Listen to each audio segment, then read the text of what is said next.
Il arrive un moment dans la vie de chaque artiste où le silence devient plus lourd que l'aveu, et pour Patricia Kaas, ce moment est arrivé.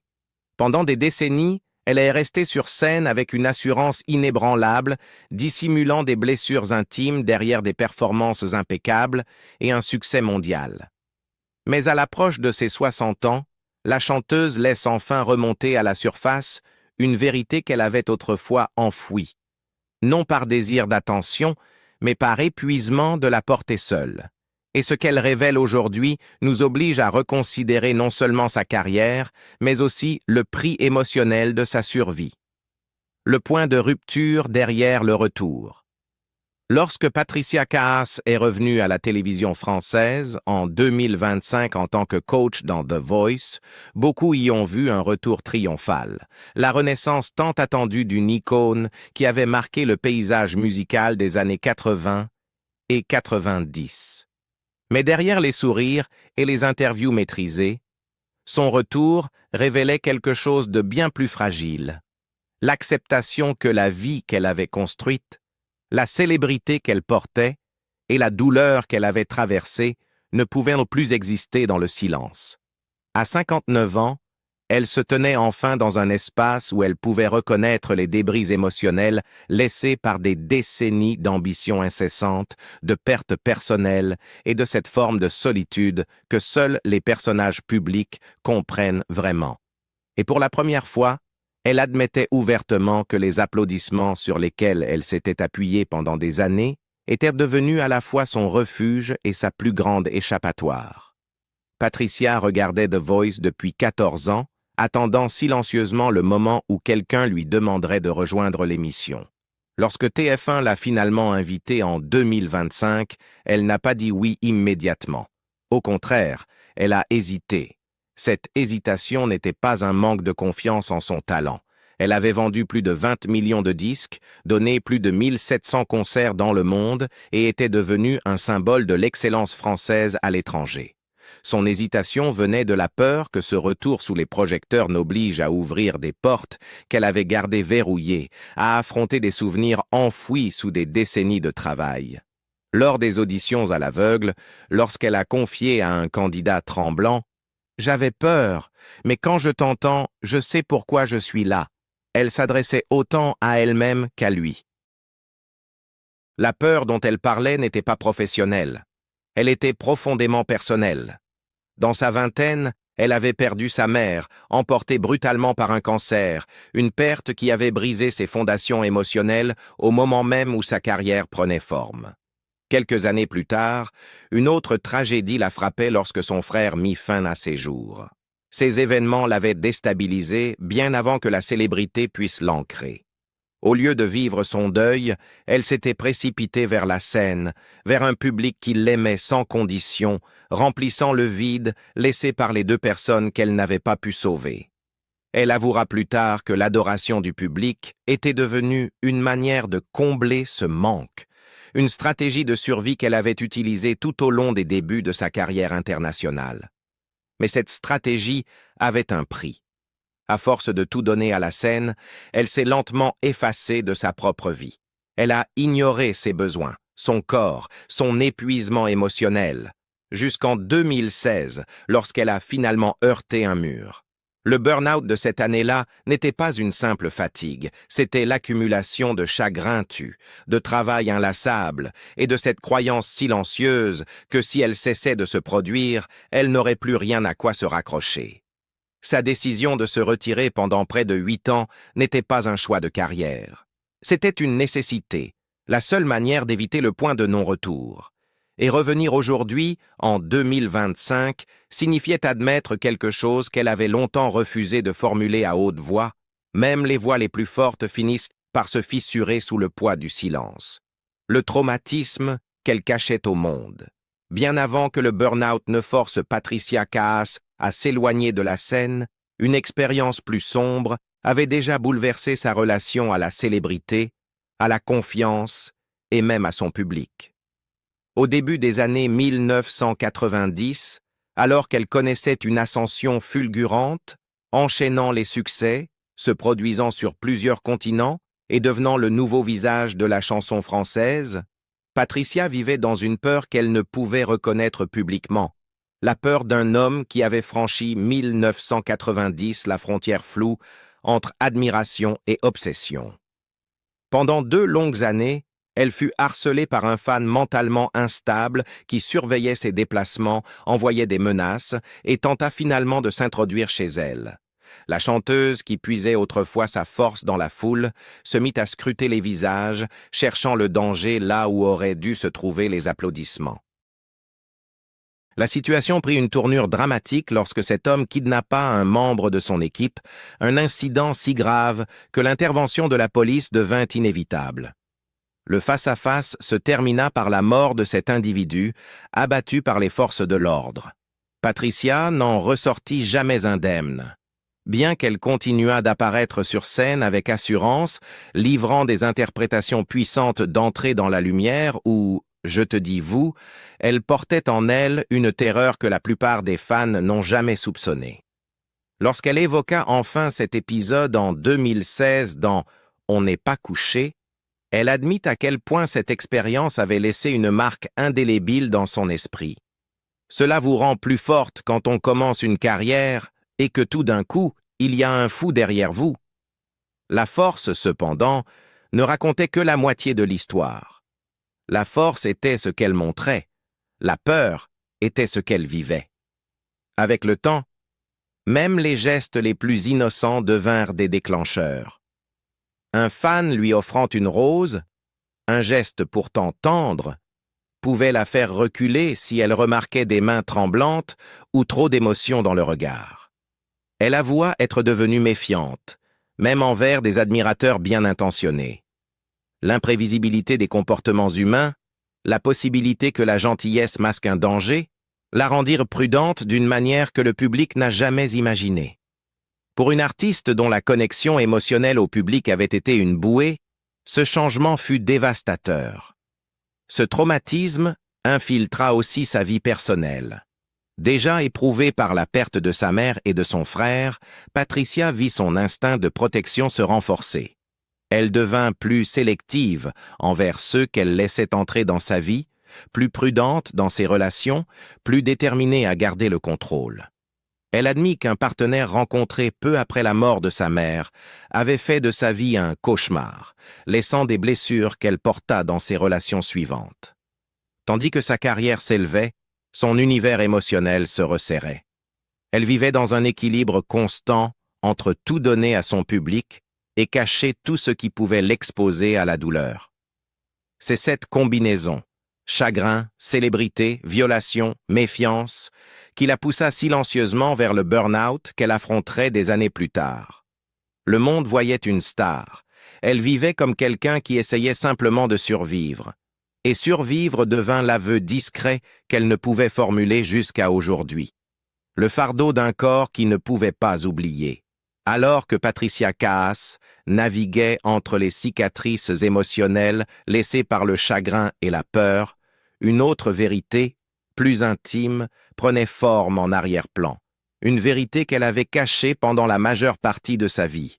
Elle concernait son corps, son avenir et les rêves silencieux qu'elle ne s'était jamais vraiment autorisée à imaginer. Dans des interviews, Patricia révéla plus tard que la raison pour laquelle elle n'était jamais devenue mère n'était pas un choix personnel fait tard dans sa vie, mais la conséquence de décisions prises lorsqu'elle était encore jeune, dépassée et insuffisamment préparée aux réalités de l'âge adulte. Plusieurs avortements durant ses premières années, des choix faits parce qu'elle n'avait ni le bon partenaire, ni la stabilité nécessaire, ni le sentiment de sécurité indispensable, l'avaient finalement rendue stérile. C'est une vérité qu'elle n'apprit que bien plus tard, une vérité qu'elle décrivit comme une injustice, d'autant plus douloureuse qu'elle avait toujours mené une vie saine et disciplinée. Cette révélation n'était pas uniquement biologique. Elle touchait au cœur même de l'identité de Patricia. Pour une femme qui avait perdu sa mère au début de sa vingtaine, puis son frère quelques années plus tard, l'idée de fonder un foyer aurait pu devenir une manière de reconstruire quelque chose de stable, quelque chose de durable. Mais au lieu de cela, cette possibilité lui avait été retirée avant même qu'elle ne comprenne qu'elle pourrait un jour la désirer. Et pourtant, elle affirma ne pas regretter les avortements eux-mêmes. Elle était certaine d'avoir pris les bonnes décisions à l'époque, refusant de mettre un enfant au monde dans une vie déjà chaotique, émotionnellement instable et dominée par un partenaire qui lui avait causé de profondes souffrances.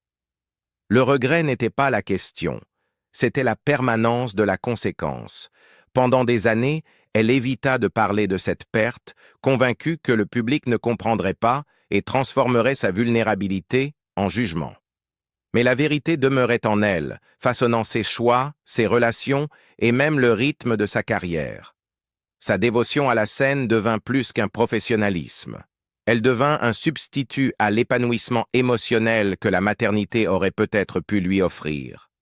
Les tournées, les applaudissements et la présence constante des fans constituaient une sorte de famille de substitution, imparfaite, imprévisible, mais fidèle d'une manière que sa vie privée ne l'avait pas toujours été. Cette infertilité, combinée au poids de ses traumatismes passés, poussa progressivement Patricia sur un chemin d'abnégation.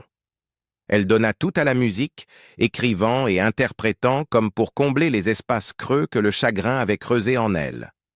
Même sa pause de 8 ans, commencée en 2016 après un grave burn-out, fut façonnée par l'épuisement physique et émotionnel accumulé au fil de décennies à donner sans jamais recevoir suffisamment pour se reconstruire. Elle avait besoin de s'arrêter. Elle avait besoin de respirer. Mais elle avait aussi besoin d'affronter, silencieusement et seule, la vérité que sa vie avait évolué de façon qu'elle n'avait jamais anticipée et parfois jamais souhaitée. Lorsqu'elle revint en 2025, plus âgée, plus posée et plus disposée à parler franchement, la douleur n'avait pas disparu. Mais elle avait enfin atteint un endroit où elle pouvait la reconnaître sans peur. La célébrité sans paix, les 8 années de silence.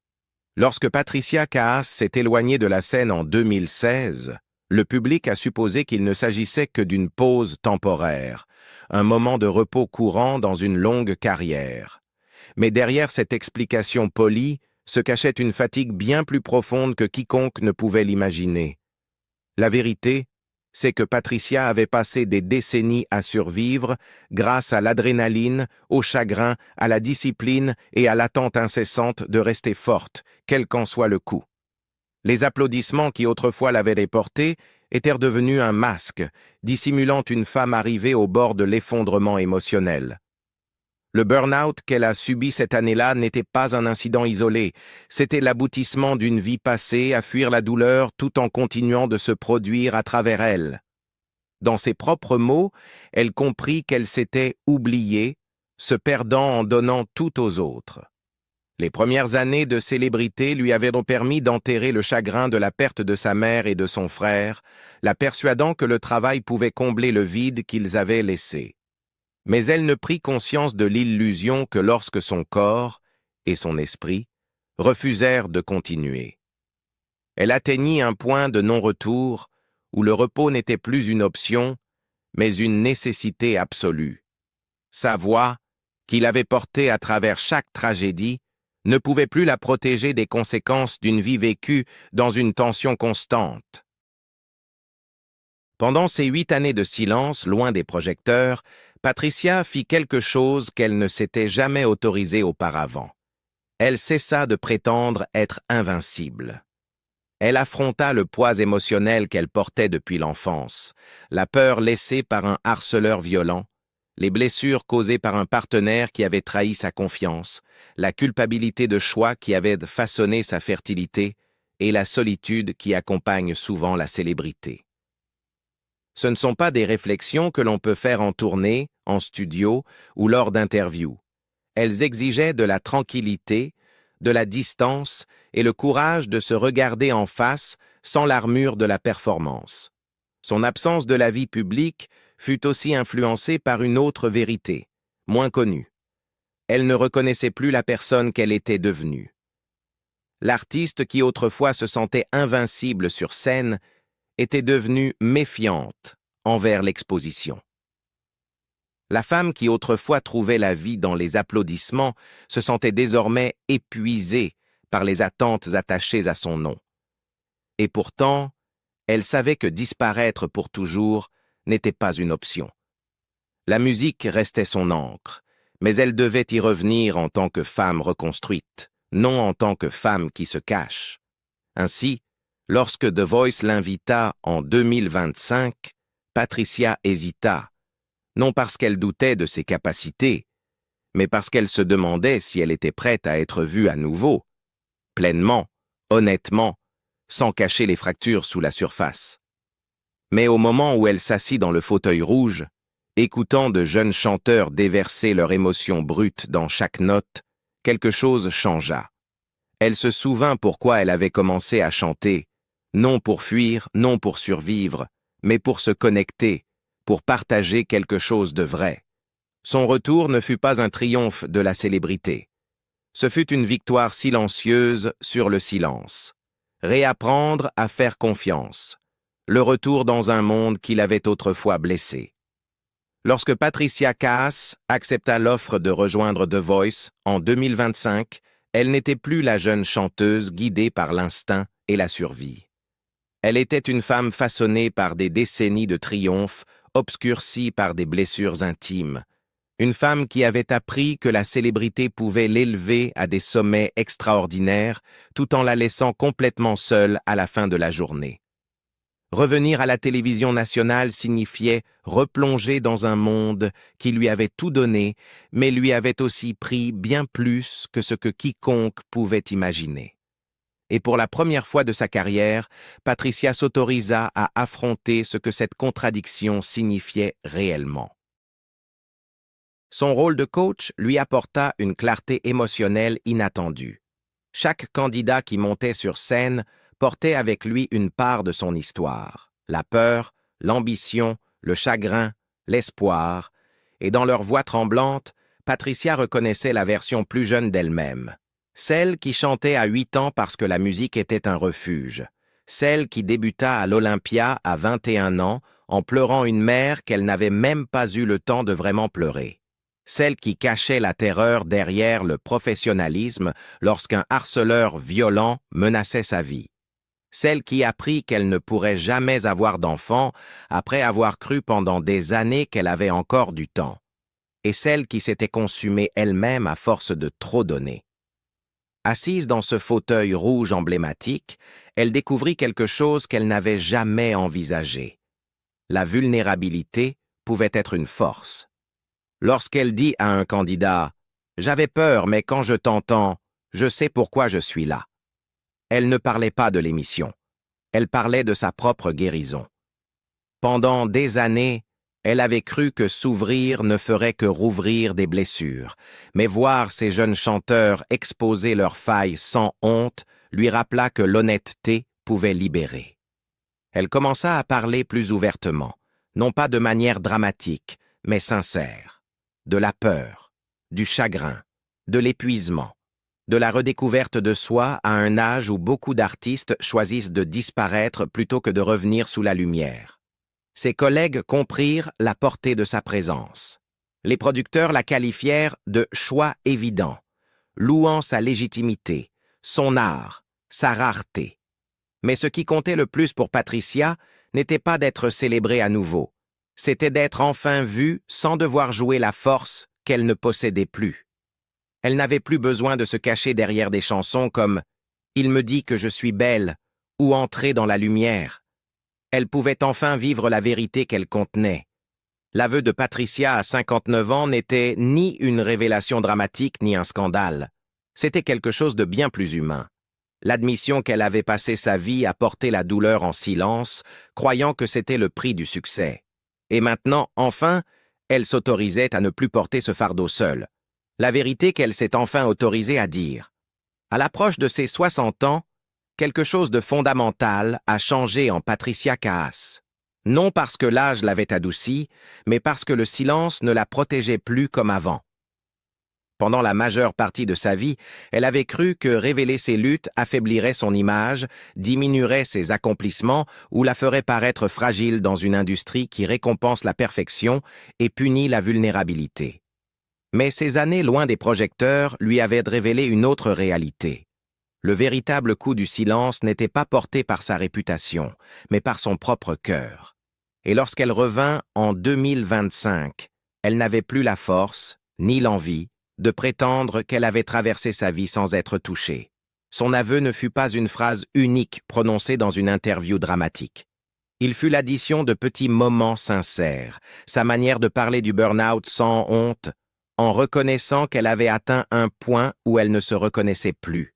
Sa franchise au sujet de son infertilité, non comme un regret, mais comme une blessure qui avait façonné toute son architecture émotionnelle. Son courage de revisiter la terreur d'avoir été traqué, la peur persistante qui l'avait suivi pendant des années, la prise de conscience que le traumatisme avait façonné ses instincts bien plus que la célébrité. Et son aveu que les applaudissements, dont elle dépendait quand elle était jeune, n'avaient jamais été un signe de confiance, mais un mécanisme de survie, une manière de fuir un chagrin qu'elle ne savait pas affronter. Mais peut-être que la confession la plus profonde lui échappa presque par surprise. Elle reconnut que, pendant des décennies, elle avait cru que l'amour était quelque chose qu'elle devait contrôler pour survivre. Le partenaire qui l'avait maltraitée après la mort de sa mère lui avait appris que la vulnérabilité pouvait être dangereuse, et elle avait porté cette leçon dans toutes ses relations suivantes. Elle s'était protégée en gardant ses distances, en se plongeant dans le travail, en choisissant la scène plutôt que l'intimité. Ce n'est que plus tard qu'elle comprit que ce besoin de contrôle, né de la douleur, l'avait souvent empêchée de recevoir la connexion qu'elle désirait tant. Voilà ce qu'elle reconnut enfin à 59 ans. La force n'est pas l'absence de souffrance, mais la capacité d'y faire face sans se cacher derrière elle. Que la vie qu'elle a menée, marquée par la perte, le succès, la peur, la résilience, n'était pas définie par la tragédie, mais par le courage de s'en relever. Et en choisissant de parler aujourd'hui, elle ne demandait pas de compassion. Elle offrait la vérité, ce cadeau qu'elle ne s'était jamais autorisée à offrir. Pour la première fois, Patricia Kaas n'apparaissait plus comme un symbole, une icône ou une artiste sur la défensive, mais comme une femme enfin prête à vivre sans porter son passé en silence.